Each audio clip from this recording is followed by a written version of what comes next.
হওয়ার পরে ওই গাছটা সেইখানে এসে কিছুক্ষণ দাঁড়াইয়া ছিল, তারপরে আবার চলে যায় যথাস্থানে।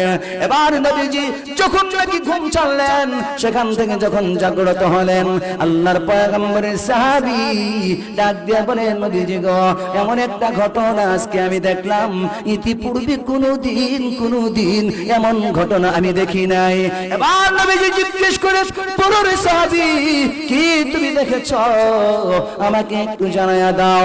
ওই সাহাবী ডাক দিয়া বলে, নবীজি গো, আমি এমন একটা ঘটনা দেখলাম, আপনি শুয়ে রইলেন গাছের ছায়ার নিচে, আমি পাশে বসা, হঠাৎ করে তাকায়া দেখি দূর থেকে একটা গাছ আপন জায়গা ছাড়িয়া দিয়া মানুষের মতো হাঁটি হাঁটি পা পা করে আপনার পর্যন্ত এসে দাঁড়ায়া গেছে। আল্লাহু আকবার গণ, আর একটু জোরে কোন আল্লাহু আকবার, আর জোরে কোন আল্লাহু আকবার। ও নবীজি, এমন ঘটনা আমি দেখলাম, ওই গাছটা আপনার পাশে দাঁড়ায় গেছে, কিছুক্ষণ দাঁড়ায় থাকার পরে ওই গাছটা আবার যথাস্থানে পৌঁছে যায়। আল্লাহর নবী ডাক দিয়ে বলে, ও সাহাবী, বলো এই ঘটনাটা কোন গাছটা করেছে? সাহাবী হাত দিয়ে দেখায়া দেয়, ওই গাছটা করেছে নবীজি আমার পয়গম্বর এইখানে বসে থেকে।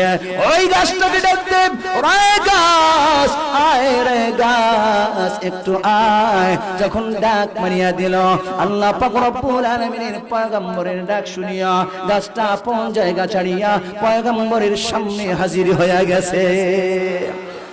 দুনিয়ার মানুষ শুনো, আল্লাহর পয়গম্বর ডাক দিয়ে বলে, গাছ রে, বলে গাছ, তুই এমনটা কেন করলি রে গাছ, এমনটা কেন করলি?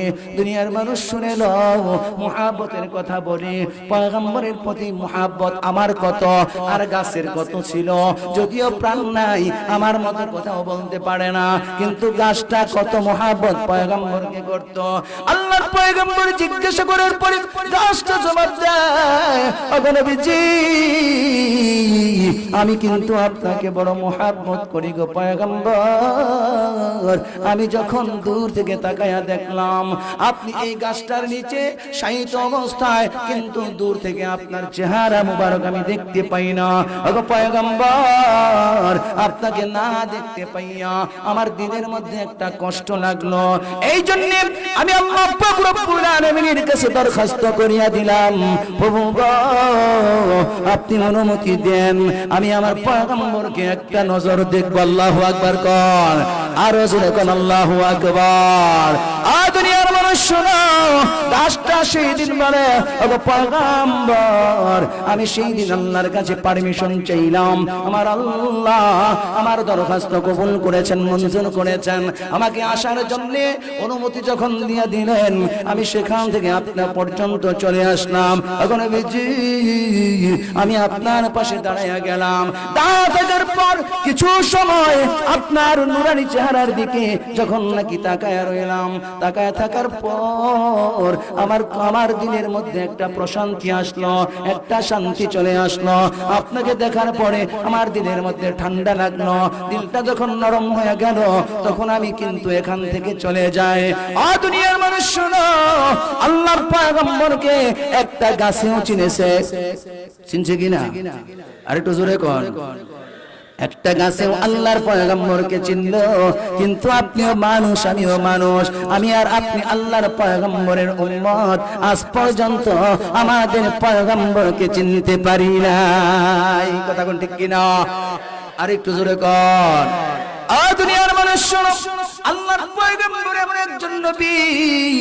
এমন একজন নবী, তিনি যখন ছোট্ট ছিলেন, ছোট্ট অবস্থায় যখন তাকে বিছানার মধ্যে শায়িত রাখতেন, রাখার পরে তিনি যখন নাকি হাত আর পা উপরের দিকে দিয়ে নাড়াচাড়া করতেন, নাড়াচাড়া করার সময় আকাশের চাঁদ পর্যন্ত পয়গম্বরের সাথে খেলা করেছে।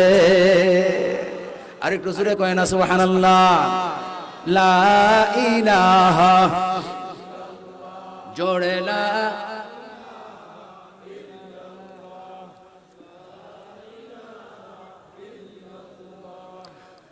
দুনিয়ার মানুষ শোনো, আল্লাহর পয়গম্বরকে মাছে উচিরেছে, গাছে উচিরেছে, আকাশের চাঁদ তারকারা